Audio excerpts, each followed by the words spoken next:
খবরদার কোনদিন স্বামী স্ত্রীর সমস্যা হলে তৃতীয় কোনো লোককে বলবেন না।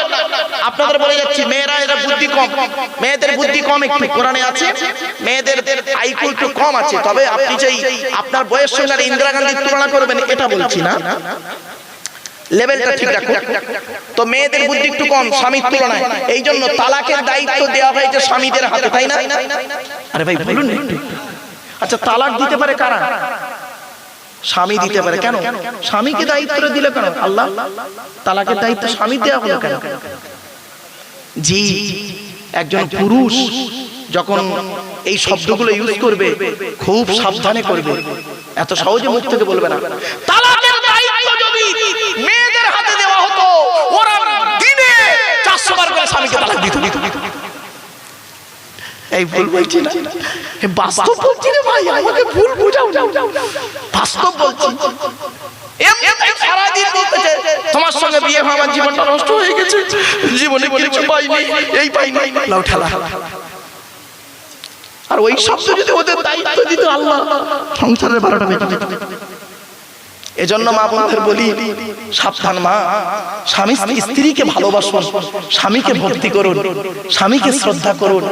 স্বামী স্ত্রীর মাঝখানে তৃতীয় কোনো ব্যক্তিকে আনবেন না, একটাই আসবে, আল্লাহ। কে? আল্লাহ।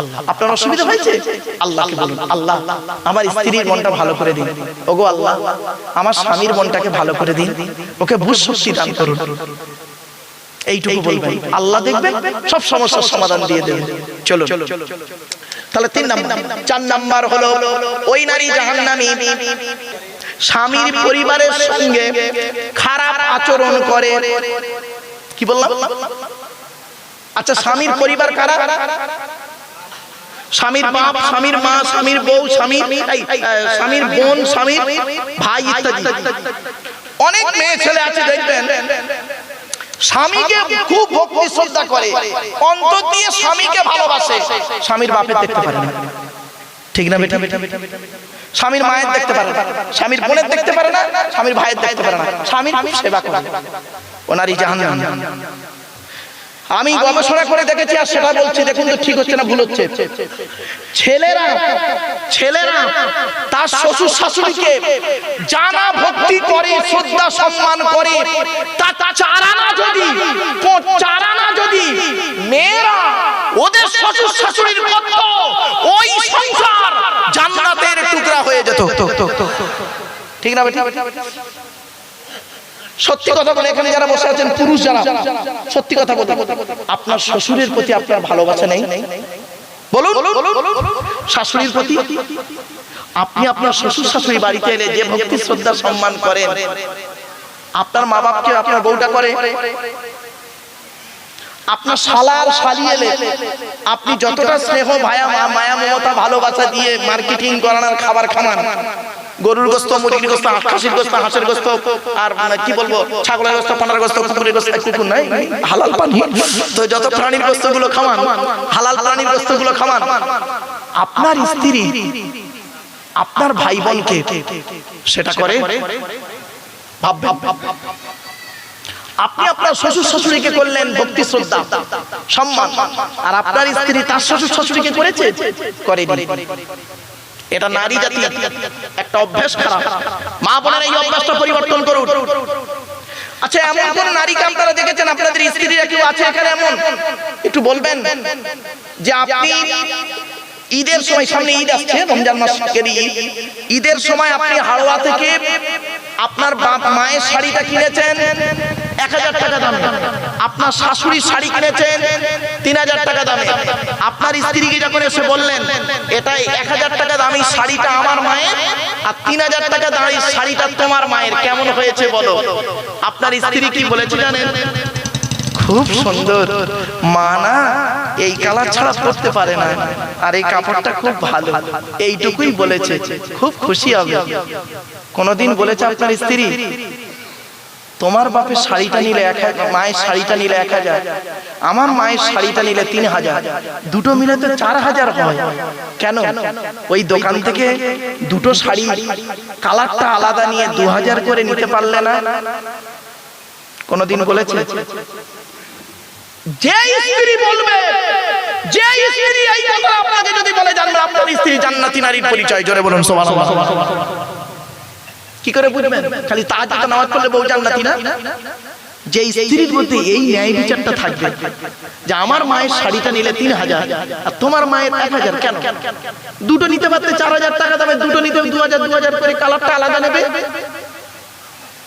এই অধিকার এই অভ্যাস যে নারীর মধ্যে থাকবে, জানবেন আপনার স্ত্রী ন্যায় বিচক্ষণ নারী, আপনার স্ত্রী আল্লাহওয়ালা নারী, আপনার স্ত্রীর মধ্যে মানবতা আছে। বাবা গায়ে লেখা থাকে না, সাদা চামড়া থাকলে আর মিষ্টি মিষ্টি কথা বলে, আই লাভ ইউ সোনা, আই লাভ ইউ জান বললে, এর ভালো মানুষের পরিচয় নয়।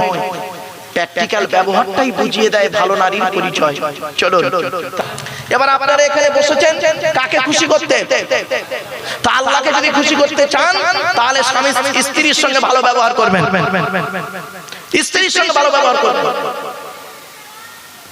এরপরে আসছি মা বোনদের বলছি, মায়েরা বোনের একটু গুরুত্ব দিয়ে শুনুন। তাহলে 1 নাম্বার হলো কি?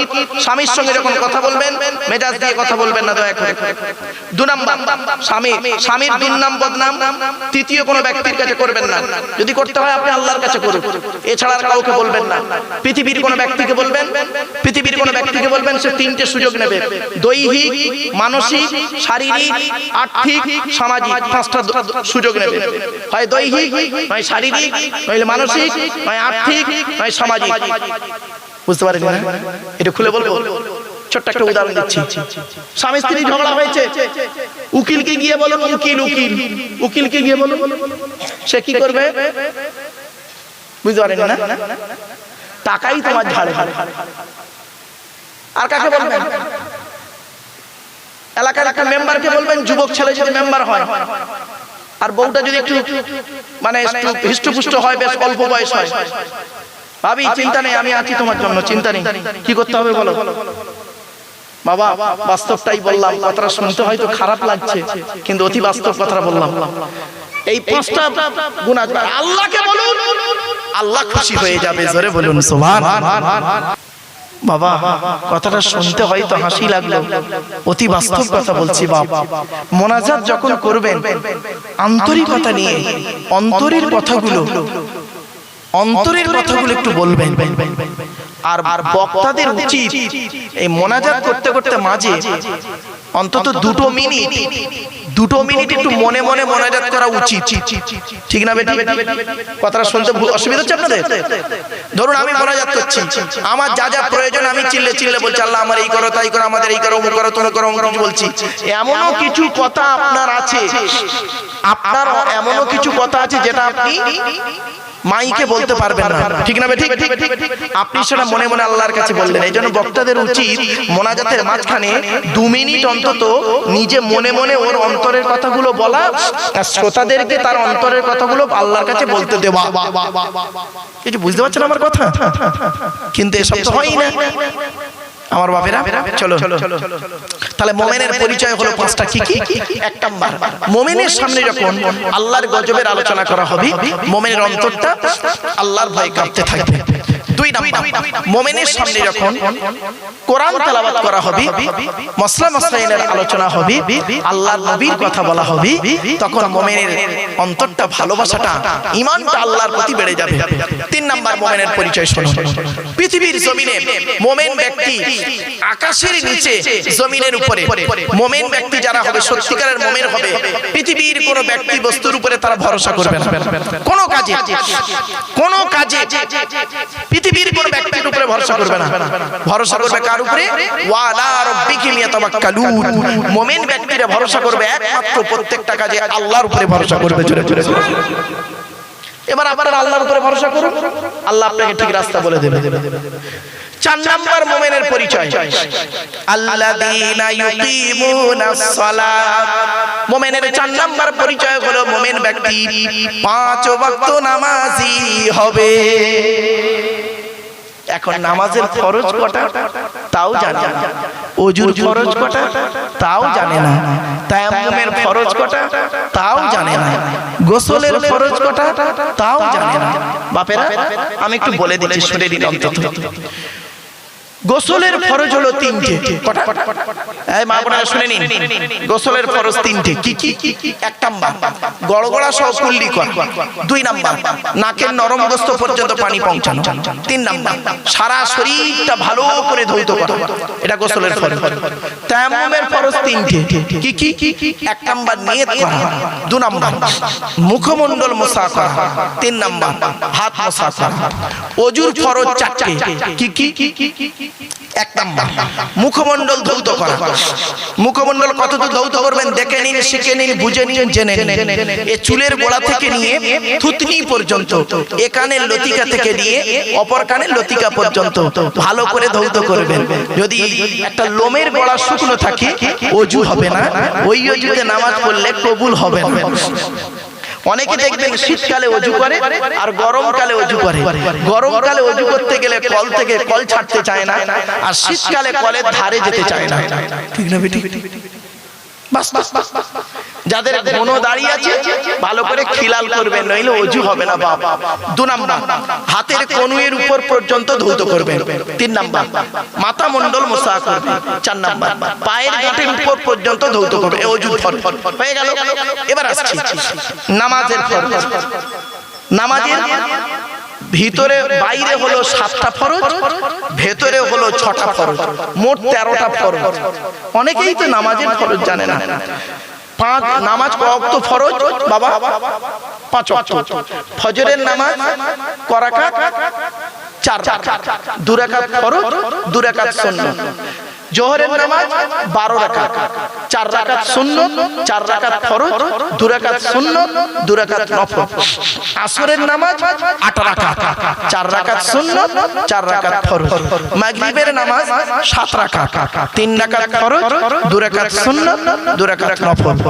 এশার নামাজ 17 রাকাত, 4 রাকাত সুন্নাত, 4 রাকাত ফরজ, 2 রাকাত সুন্নাত, 2 রাকাত নফল, 3 রাকাত বেতের, 2 রাকাত নফল। ক্লিয়ার? এই হলো মোট 48 রাকাত নামাজ। ক্লিয়ার? এবার আসছে শুনে নিন। ছোট্ট একটা প্রশ্ন করি আপনারা। আমি এই স্টেজে আসার আগে না ওই যেখানে একটু বিশ্রাম করছিলাম ওখানে একটু ওদেরকে বলছিলাম, আচ্ছা বাবা ফজরের নামাজ ফরজ ক রাকাত? বল 2 রাকাত। আচ্ছা জোহরের নামাজ ফরজ ক রাকাত? আসরের, এশার 4, আর মাগরিবের কেন 2 4 4 4 আর এটার বেলা 3 কেন? বেজোড় কেন? একটা বিশাল বড় ইতিহাস আছে গো বাবা এর পেছনে। আবার দেখেন ফজরের নামাজ যখন ইমাম সাহেব পড়ায় তখন জোরে জোরে কেরাত বলে না? বলে তো ফজরে। মাগরিবের নামাজ আর এশার নামাজে জোরে জোরে কেরাত করে, তাই না? আর আসর আর জোহরে মনে মনে পড়ে কেন? দেখেছেন? শুধু তাই আজকে জুম্মার দিন গেল না বাবা? হ্যাঁ আচ্ছা, জুম্মার নামাজ হলো জোহরের পরিবর্তে জুম্মার নামাজ। তা জোহরের নামাজ ফরজ ক রাকাত? 4 রাকাত। আর জুম্মার নামাজ কেন? ওর পরিবর্তে যদি এটা হয় তাহলে জুম্মার নামাজ 4 রাকাত হওয়া উচিত। দেখেছেন শিক্ষা কোথায় আছে বুঝতে পারছেন বাবা? আর একটা দেখেন, আজকে জুম্মার দিনে ইমাম সাহেব যখন খুতবা দিয়েছিল, খুতবাটা কখন দিয়েছিল বাবা? জুম্মার নামাজের আগে না পরে? আগে। আর ঈদ হবে, রমজানের পরে ঈদ হবে, ঈদের নামাজের খুতবা ইমাম সাহেব কখন পড়ে? নামাজের আগে না পরে? কেন? ওটার বেলা পরে, এটার বেলা আগে কেন বাবা? জলসা যখন দেবেন কিছু জিনিস শেখার জন্য জলসা দেবেন, এতে করে জলসা দেওয়াটা সার্থক হবে। চলো আরো দেখেন, ফজরের নামাজ, জোহরের নামাজ, আসরের নামাজ, মাগরিবের নামাজ, এশার নামাজ, কোন নবী কোন নামাজগুলো পড়েছে একটু শুনে নিন। ফজরের নামাজ পড়তে পড়েছিলেন সর্বপ্রথম হযরতে আদম আলাইহিস সালাতু ওয়াস সালাম। সুবহানাল্লাহ বলা গেল না? জোহরের নামাজ পড়েছিলেন হযরতে ইব্রাহিম খলিলুল্লাহ। আসরের নামাজ পড়েছিলেন সর্বপ্রথম হযরতে ইউনুস, কেউ বলেছেন হযরতে আইয়ুব আলাইহিস সালাতু ওয়াস সালাম। এশার নামাজ পড়েছিলেন বিশ্বনবী মুহাম্মদ সাল্লাল্লাহু আলাইহি সাল্লাম, আর মাগরিবের নামাজ পড়েছিলেন হযরতে দাউদ আলাইহিস সালাতু ওয়াস সালাম। দাউদ নবীকে সুলাইমান নবীর বাপ। ঘটনাটা একটু বলি, অসুবিধা চাপে শুনে নিন, এগুলো শিখে নিন। দাউদ নবীর ছেলের নাম ছিল সুলাইমান নবী, উনি একজন বাদশা হয়েছিলেন। তো সুলাইমান নবীর কাছে দুজন নারী এসেছিল একটা বিচার করতে, বিচার। তো সুলাইমান দাউদ নবীর কাছে এসেছে দুটো নারী বিচার করতে। তো দাউদ নবী করেছেন কি, বিচারটা করে দিয়েছেন, দুজনকেই বলেছেন, দুজনের কথা থেকে বিচার করে দিয়েছে। গেটে সুলাইমান নবী দাঁড়িয়েছিল, ছেলে। তো সুলাইমান নবী বলছে, কি ব্যাপার, তোমরা দুজন মহিলা কোথায় গেছিলে? বলে, তোমার বাপের কাছে গেছিলাম বিচার করতে, তোমার বাপ বিচার করলে এইরকম। তা বলছে, বিচার পছন্দ হয় না। বলে, উনি করেছিলেন কি, বিচার করেছিলেন যে বিচারটা দাউদ নবীর তুলনায় সুলাইমান নবীর ছেলের বিচারটা আরো উত্তম হয়েছিল, বুঝলেন? তো দাউদ নবী করেছিলেন কি, আল্লাহর কাছে অত্যাধিক কান্নাকাটা করেছিলেন। যে সময়টা এই ঘটনাটা ঘটেছিল সেই সময়টা ছিল মাগরিবের সময়, সূর্য ডোবার সময়। তো উনি করেছিলেন কি, আল্লাহর শুকরিয়া আদায় করার জন্য 4 রাকাতের নিয়ত করেছিলেন। 4 রাকাতের নিয়ত করে এত কান্না কাঁদছিলেন নামাজের ভিতরে, 3 রাকাতে বসে পড়েছিলেন। এজন্য মাগরিবের নামাজ 3 রাকাত হয়ে গেল।